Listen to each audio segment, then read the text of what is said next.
All right, people. Midweek report time. So, lot to talk about. Lots happened over the last few days, and yeah, we are going to spend the next 20 or so minutes talking about it.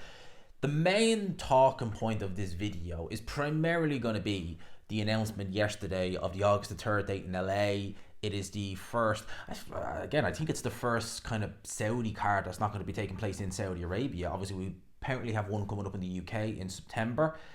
Looking forward to that one if and when that gets announced. But for now, we have the first American card, and it is a brilliant card. It seems as though we're always saying this with these Saudi cards, but it's true. I mean, they really don't play around. They give us good cards. It's got so good to the point where, as I said, people were actually saying, "Oh, the Fury Usyk card isn't that good." Like, what? The Fury Usyk card is brilliant.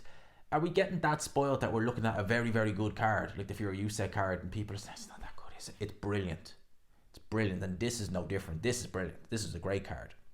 Andy Cruz, Dave Morrell, Isaac Cruz, Andy Ruiz versus Big Farmer Miller, the Battle of the Fat Boys. That's going to be a good one.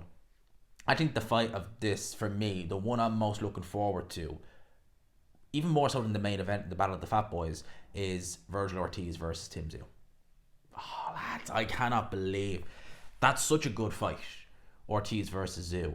Tim Tszyu coming off the back of a defeat, and he suffered a really bad gash, really bad gash. Virgil Ortiz is unbeaten, and yes, he's looked good in his career, but I got to assume that it was just the weight making, because it was always fight week where it seemed like he had those issues where he was pulling out. So I'm going to assume it was the weight making. Now he's at 154. I'm assuming he's going to be a lot better. But you do worry when you see a fighter who's going so well and it's stopping starting because of weight and making weight and this, that, and the third. And look, hopefully he's in a better place now. At his peak, Virgil Ortiz wins this fight for me. He beats Tim Tszyu. I've been more impressed with him. Tim Tszyu is a very good fighter, don't get me wrong, but I think Virgil Ortiz takes that. Pitbull I like watching, Morel I like watching, Andy Cruz, I do like watching Andy Cruz. He's very talented. He's extremely talented. And obviously Crawford versus Madrimov, which is a great main event. It's a brilliant main event. Terence Crawford versus Israel Madrimov for the WBA 154 pound title. Apparently the WBO maybe will have the interim title on the line, for what it's worth, really. For what it's worth. But that is the card in a nutshell. I think, as I said, it's going to be flipping tremendous.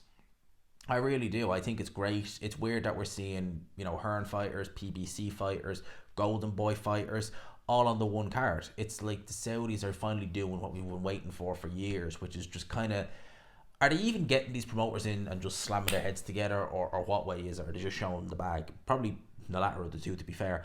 But it's great that we're finally getting these fights that we should have been getting years ago. In terms of PBC, I'm not sure really what their involvement is really going to be in this, but the rumor mill is, and again, it's a rumor, right? So when I'm reporting on this as a rumor, I'm not saying it's fact, is that after Tank Davis has his fight with Frank Martin, which is going to be on June the 15th, apparently Amazon and PBC are done. Now, that's really not good because they've only started with Amazon last month. No time whatsoever. 3 months is no time whatsoever. PBC don't look in a good place, and as I've said before, they sort of only have themselves to blame. They've tried to monopolize boxing. They've tried to do a UFC type of model with PBC, which was never really going to work, because in a sport like boxing, it's that was just never going to be sustainable. It's never going to work. They tried to to cross the street, all this nonsense.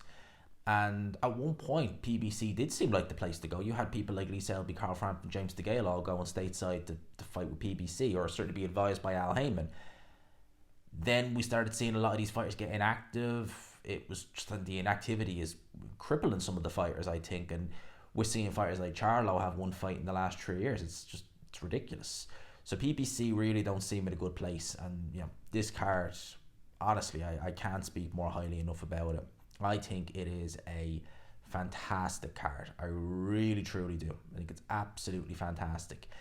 Now, in terms of some fights that have been announced on this side of the pond, Chris Billum-Smith will defend his WBO Cruiserweight World title against Richard Riakporhe in a rematch. So they fought, I believe it was 2019, 2018 is when they had their first fight. They're now having a rematch, and it is going to be for Chris Billum-Smith's WBO title. I see Riakporhe as favourite going into this fight. I think the bookies have him as favourite as well. And, you would say justifiably so, but Riakpor's level over the last few fights hasn't been particularly good.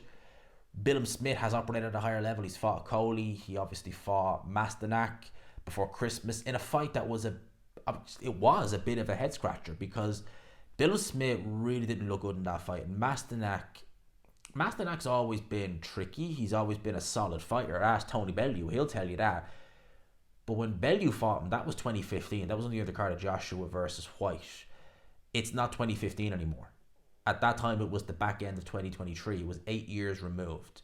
You're unlikely to be better 8 years later. And he was having the business in there against Chris Billum Smith. Sorry if you can hear some noise there. I have the heating on. It's cold in here. And it's just heating up. Chris Billum Smith, you would have thought would have had an easier time. It was a fairly strange stoppage, just out of nowhere. It just seemed like, Mastinak's pulled out. Definitely off the form book, you would say Riakporhe has the better form, but he's not been fighting the better opposition. I would agree with the bookies, and I would make Riakporhe favourite going into this fight. It's in Selhurst Park, which is, I think that's where Riakporhe is a supporter of them, because I know Billum Smith is Bournemouth. Crystal Palace is South London. Yeah, it's definitely South London. So, yeah, be on the home turf for Riakporhe. I know Bournemouth is not a million miles away from London, but yeah, it's going to be on the home turf of Richard Riakporhe. Also on the undercard is going to be Isaac Chamberlain versus Mikhail Cieslak. Now, with Chamberlain, this is an example of a fighter vacating his title and actually doing the right thing and going and taking a tougher fight for a more lucrative title, which can then push him onto world level. So when Isaac Chamberlain vacated his British and Commonwealth title, it was the British and Commonwealth. It might have been just the British, but if it wasn't both, it was at least one. Because obviously Chev Clark was his mandatory, and that means now Chev Clark can fight. I think he's to fight Elizara for the vacant title. Now, a lot of people were going and being like, ducking Chev Clark. For me, when I look at someone like an Adam Azim and the way he handled the situation, vacating that European title when your mandatory was Dalton Smith, to then go and fight Harlem Eubank, that's a duck. That's a duck as far as I'm concerned, because you're vacating the title. You had no problem. You were good enough. You were experienced enough to fight for a European title. You're experienced enough to defend it, as far as I'm concerned. And now you're not stepping onto world level. You're going down a level, because Harlem Eubank, no disrespect, I wouldn't put him in the same bracket, certainly not from the eye test anyway, as Dalton Smith. Now with Isaac Chamberlain, your British champion, your mandatory is Chev Clark, you're now vacating that to go and fight for a European title, which is a more prestigious title. It certainly gets you, maybe it's not necessarily prestigious, the Lonsdale belt is very prestigious, but it will get you a world ranking and it can catapult you up to world level. You're also fighting, on paper, a much more dangerous fighter. So with Chamberlain, that's different. For me, a duck, if you have the opportunity to fight someone, you don't do it, and you fight someone maybe for less money and is less of a risk. Which is basically what Adam Azim is doing. With Chamberlain, I don't know what kind of money he would have got for the Chev Clark fight as opposed to what he's getting for this fight, but certainly it's a more dangerous fight, and an EBU title will do more for your career than a British title. It's just the way it is. So I will let Chamberlain away with that one. I let him away with that one. That one, I'll say, okay, fair enough. It's a more dangerous fight for an EBU title. You're all right with that one. Adam Azim, not so. Although with Adam Azim, I've said it once, I'll say it again, I think it's Ben Shalom. I think, put a gun to his head, he would fight Dalton Smith. But that is what that is. Ryan Garcia. What is next for Ryan Garcia? Calling for Tank Davis to fight him at a catch weight of 144 pounds. Now, Ryan Garcia, Tank Davis. I've said this once, I'll say it again about Ryan Garcia. He was not under any obligation to sign away all those rights. And I don't think anyone would have begrudged him not fighting Tank Davis if they knew it was a catch weight, rehydration, etc., etc. So for me, I look at that fight and I'm like, well, look, you can't complain about the loss because no one forced you to sign all that. You could say, oh, it was this, it was weight, but no one forced you, Ryan, to sign all that. He's now, in the eyes of many, redeemed himself following on from the Devin Haney performance and the Devin Haney win. So now he's the one making demands. Now, would Tank Davis go to 144? I doubt it. Could they meet at 140? Possibly. I mean, I'm sure Ryan, push came to shove, could make that weight. He's also talking about going up to welterweight. He might struggle a little bit at welterweight. Yes, it's not the most. Welterweight is normally always, if not stacked, always has good fighters. It's not as stacked as it was, say, 10 years ago. Boots Ennis is there. That's a tough fight. Stanionis is a tough fight. The likes of Stanionis is a very tough fight as well.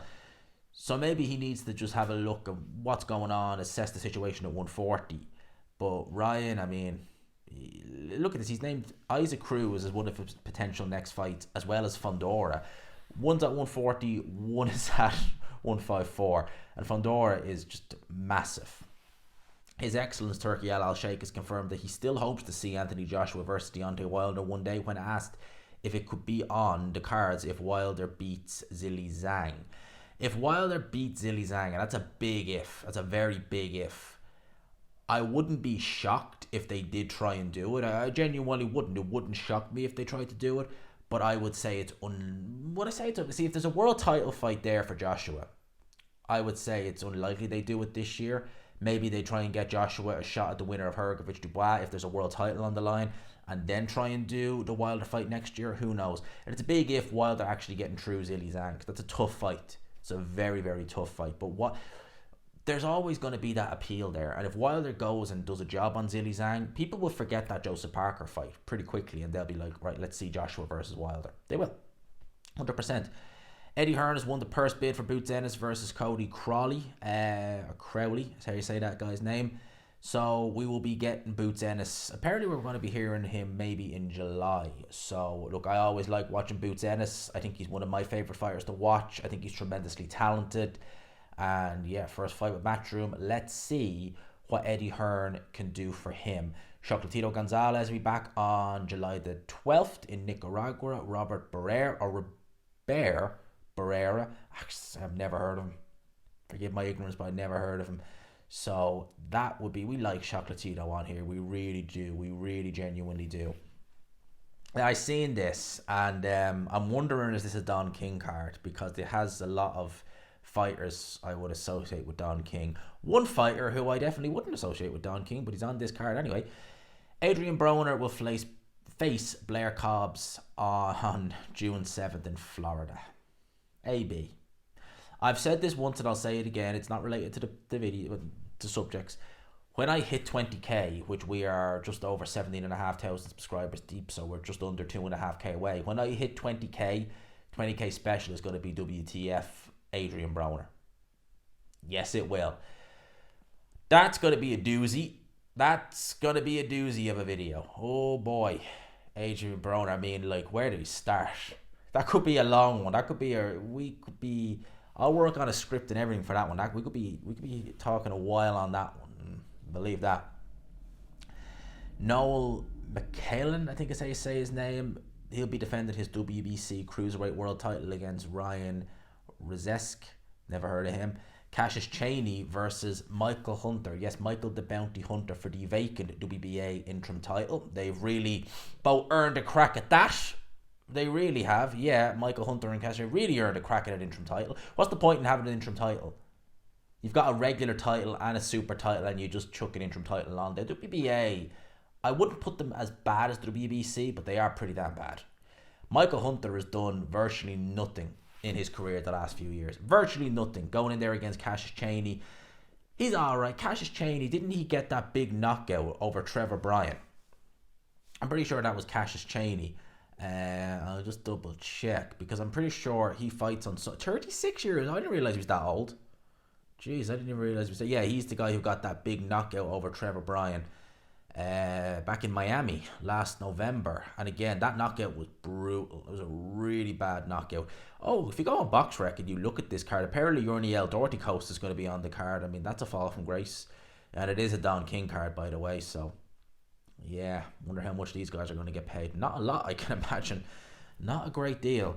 But that's a Don King card for you there if you have nothing to do on June the 7th. What is on June the 7th?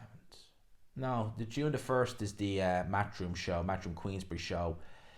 Not really on June the 7th, but yeah, if you fancy watching Adrian Broner, Cassius Chaney and Michael Hunter on a Don King show somewhere in Florida, there you go.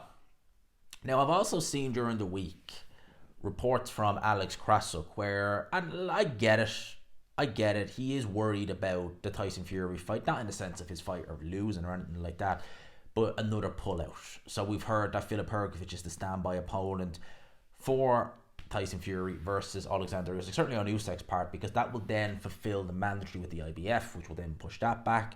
With the WBO, I don't know what the situation with the WBO, because obviously it was Joyce, then it was Zhang, now it's Parker. Is it resetting constantly? I don't even know myself. What is the situation there?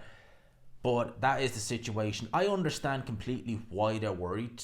Again, maybe I am not learning from my past mistakes, maybe. But I've said this once, I'll say it again. I don't say it with as much confidence as I did in February, but I do think we will see it come what may. May 70, I do think we will see it. But I don't say it with a great degree of confidence necessarily. So let's wait and see. But I think we will. I do think we will see Fury Usyk come what May 17th. But yeah, February I was pretty much convinced. I was like, yeah, we're getting it. We're getting Fury. We're going to get Fury Usyk. This time around it's kind of like, I'm banking on that we're going to get it, but I'm not as confident this time as I was last time. No way. So that is that. In terms of the news on boxing scene, Frank Warren on life as his team manager as he prepares his squad for June the 1st. Warren has a good squad. Let's see how they get on against Team Matchroom. It's fairly, like, they are fairly even Steven, the fights. You know, you probably favour Zhang over Wilder. You might favour Hergovich over Dubois. I'd be favouring Nicky Ball over Ford. Definitely Shearis over Amo Williams.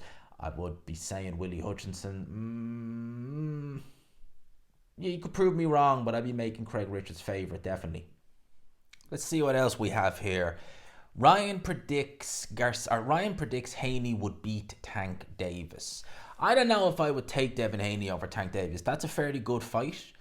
Haney would be the bigger of the two in a lot of ways. How would Tank get by that reach? It'd be an interesting fight, definitely. It certainly would. Oh yeah. Andy Ruiz credits Anthony Joshua, proposes trilogy fight. To be honest, do you know what? Andy Ruiz versus Joshua, the trilogy fight. If you had said that to me, if Andy Ruiz was active and he showed me some hunger, and I mean hunger for boxing. He's always hungry, but you know what I mean. Hunger for boxing. If he'd shown me something by that way, in a sense of after he, fought Areola, he would have carried on, activity, looking good, stuff like that. I would have said, yeah, let's why not? Let's do a trilogy fight. Why not? I don't have any great degree of confidence in Andy Ruiz at this point. I would still make him the favourite over Big Farmer Miller, don't get me wrong. But if you were talking, peak Andy Ruiz, I would think he would light Miller up. I think he would. He's been out the ring nearly 2 years. By the time the fight night comes, it'll be 23 months. I have no great degree of certainty in what kind of Andy Ruiz we're going to get. If Andy Ruiz could push the clock back, and how would I describe it? Like, Andy Ruiz at this moment in time is he's technically is a contender. He's not heavyweight champion anymore, he's a contender. But he doesn't have the contender's mindset that maybe he had in 2016, 2017. For now, it's kind of like, would he even view himself as a contender or someone to just look at top up the funds? I liken him to how a Billy Joe Saunders would be, because obviously Billy Joe meant to have a comeback last year, meant to have a comeback started this year. It's nearly May now and we're still hearing nothing from him. All the comeback is just top up the funds. It's been 3 years since he fought Canelo, nearly 3 years. So yeah, I think Andy Ruiz is kind of in that mold now, and I always liked Ruiz as a fighter. He's got a lot to offer the heavyweight division if he's fully motivated. Even when you could say if he's fully motivated, even when he was fighting in 2017, 2018, when he wasn't in the best of shape, he was still fighting with a hunger. He was still wanting to prove something. Now it's like, does he have anything that he wants to prove? I don't know. I really don't know. Teddy Atlas, hunger is the key for heavyweights Andy Ruiz and Miller. Yeah, I couldn't have put it better myself. You really hit the nail on the head there, Teddy Atlas. You really did. Couldn't have put it better myself. What else do we have? Smith Brothers taking time to consider their next steps. I would assume he means Callum and Liam. Yeah, Liam Smith, we've heard virtually zilch from him since the Eubank defeat, and likewise Callum Smith. They're both tough defeats to come back from. Peter McGrail promises explosive performance against substitute Mark Leach. Yeah, he's back in action this weekend. It's not an amazing show, but it's a next gen show. They never normally are. The title gives it away, next gen. You're seeing the next crop of talent come up and do what they need to do. Peter McGrail, he was meant to fight, what was the guy's name? J.O. Quinn or something like that. That guy knocked him out badly. And I think it was on the Bam Edwards show, undercard. And that was a big, heavy knockout. Peter McGrail was so in control. It was crazy. You were looking at this and were like, it's so one-sided. Boom, it's over. You're like, what the hell just happened there? That was meant to be a rematch. I don't normally like, especially prospects immediate rematches against someone who knocked him, especially like that, because you never know what might happen. Mark Leach is a substitute. I would imagine Peter McGrail should really win quite handily as well. But a knockout as bad as that was in December. We're now in the end of April. It's not a great deal of time, because that was a bad knockout. You wonder, how is he going to be? Is he going to be gun shy? Is he going to be really cautious? And if he does get hit on the chin, even if it's not a big shot, how will he react? Because it was such a bad knockout. It really, really was. It was crazy. What else do we have? If Mike Tyson can... This is Lewis Neary. If Mike Tyson can lose his unbeaten record at Tokyo Dome, so can Naoya Inoue. I mean, that's a fair point, but I don't think you're the man to do it. I mean, Tony Tubbs fought Mike Tyson in the Tokyo Dome. He wasn't the man to do it. It was Buster Douglas. Although saying that, no one thought Buster Douglas would be the man to do it, so there you go. Anything can happen. I don't think Lewis Neary is going to be the guy to beat Naoya Inoue. Oh, and I must point this out, okay? I'm seeing, on boxing scene, they're saying Barry Smith. All right, well, I seen that it was going to be Ben Davison. Hatton to confirm on social media that he is now trained by Ben Davison. Boxing scene at Barry Smith as well, unless he's training he's training alongside both these guys. I seen that Campbell Hatton has now enlisted the help of Ben Davison as his trainer. Listen, Ben Davison's a good trainer. He is. Eddie Futch, Manny Stewart, Angie Dundee, some of the greats, in their prime as trainers, they wouldn't have been able to do really much for Campbell Hatton. I don't think Ben Davison can. I think Campbell Hatton is very limited. He'd be lucky to get an English title with the best trainer available. One thing I will say is that I think this is probably more so down to an uncle's love rather than anything else.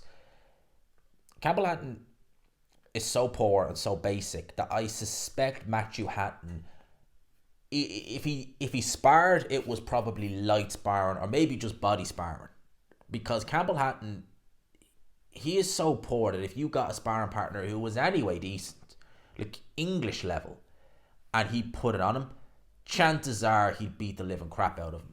And you don't want to go into a gym and be getting manhandled and battered and sparring constantly. So I would imagine Matthew Hatton held him back a lot in sparring. You can kind of see why.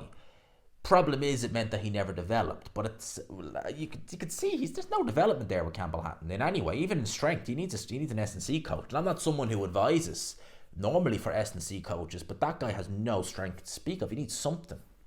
Now, going back to what I was saying about the training, if Ben Davison decides, okay, we'll be a bit more tough on you, I don't know.